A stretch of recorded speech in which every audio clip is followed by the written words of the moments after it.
everyone! Good morning kahit sa ang sulok ng mundo. For today's videos, mag-un-un tag isda. O diba? Kay mukaon ang kunyang. O diba? Mukaon tag inun-unan isda kasi na-miss nato ang inun-unan ng isda. So may isda ko dito na ipakita ko sa inyo. Ayan, dako niya akong isda no. Ay, frozen pagamay pero okay lang siya. Yan, isda! Mag-un-un tag isda. Duha ni ka slice. Okay. Ayan, duha ka slice ni siya. Duha ka slice kasi buo, di ba? Malaki pa sa mukha ko. Dako pa sa kong naong, oh my god. So, mag-un-un ta karon para naatay isudan. Ilapay na to ning ulo ani day nga naihasa. Naihasa ni day? Na. Adi naman na wala na may makaon ni, mao makaon man ni ang mata. Asa? Pero Ayaw na lang na. sabay na lang naman. Ay, kalas-kalas ra siya sa place.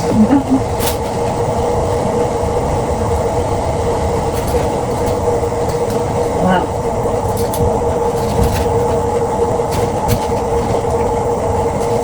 Ano pa man siya slice? May isda kasi.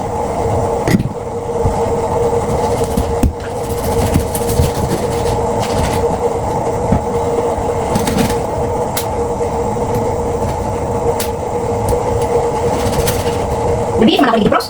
Ay, gawas na nabiit. Ano may plano? Ano? Saka ba ito si Mr. Wong dito? Mura kay, mag-ayos siya sa mga wall. Decoration. Dali mo gabi,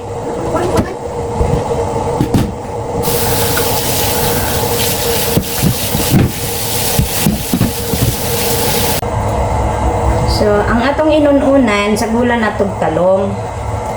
O di ba, may talong me, tagas kaayo do, tagas kaayo. Tagas kayo mong talong, pasti lang tag-asa. Mo ni talong sa Taiwan.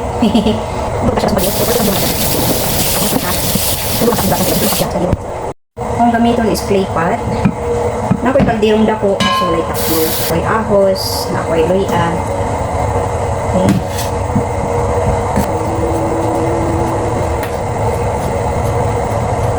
Butangan na ito sili, day? Okay po. O, di ka pagala? Okay na. O, sure ba? Alam diyan gamay? Kung pipi ulit uwi, ang gawas ang mga kasasa.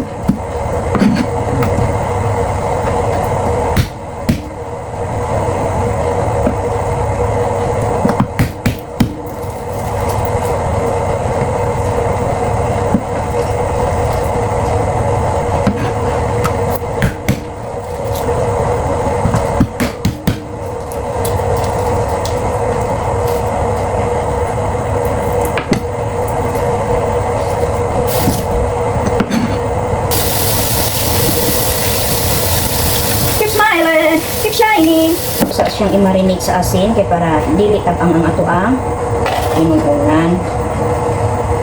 Ang ato inununan butangan nato og shousing wine para dili lang sa itang nato siya wine. Only wine diri sa Taiwan. Dili lang sa nato ang inununan. Next, butangan nato og suka ang atong inununan. So dili pareha sa Pilipinas ang inununan diri sa Taiwan no, magabanta tani gitawag og rice vinegar.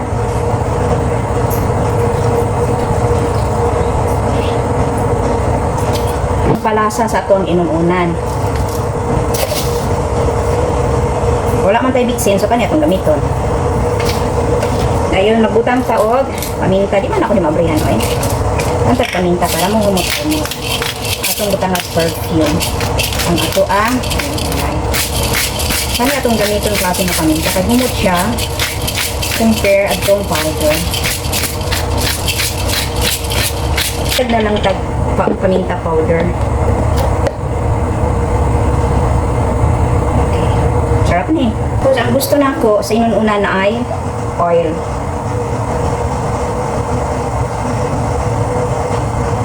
Tapos butangan nato kunting toyo. Para mahumot siya. Para galugo. Tapos butangan nato og sili.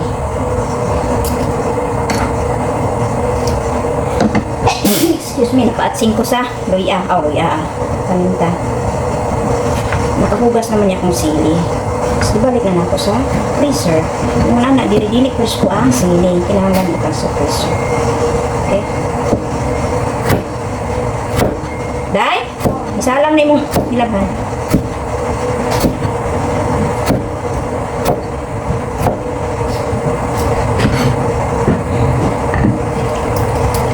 usa siyang upay-upayon kay aron manuhot ang timplada sa atong isda. Pero don't worry, my hands is clean. Hugas ba ako itong naging samahan, no?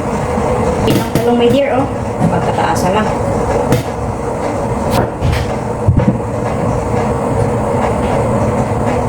So, ito siyang slice, so, pinaana. Tapos, ana.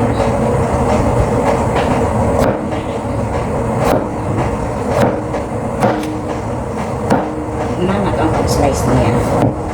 Gusto na ko tiwason ang kuan, 5 kaso. Ang kadiro is gamay. No, di gani mo kasya siguro ang dulo. Yan ang lang ko na to usalang. Kamo muluyat man kalong ita.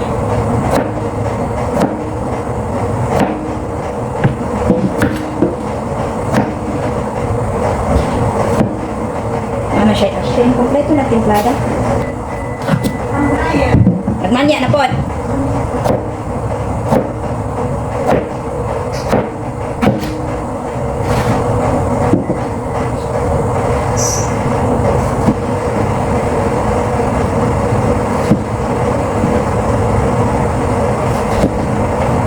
Nakabutang tagtulo ka talong. Pananang tulo. Puno kayo kong kaldero. Tigkaingon mo nga. Dako ra kayo kong kaldero. Uy, duha may mga uno. Karon, isa lang na nato sa atong mahiwagang salangan.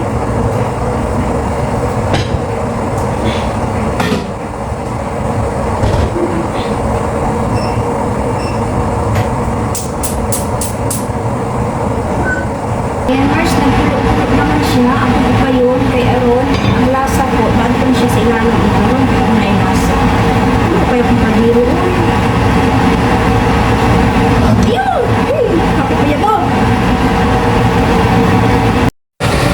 So, mauna na ang result sa atong inon-unay.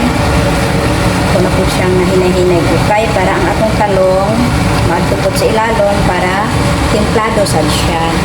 So, wala to na lang nato nga mag-ubos-ubos ang iyang tubig.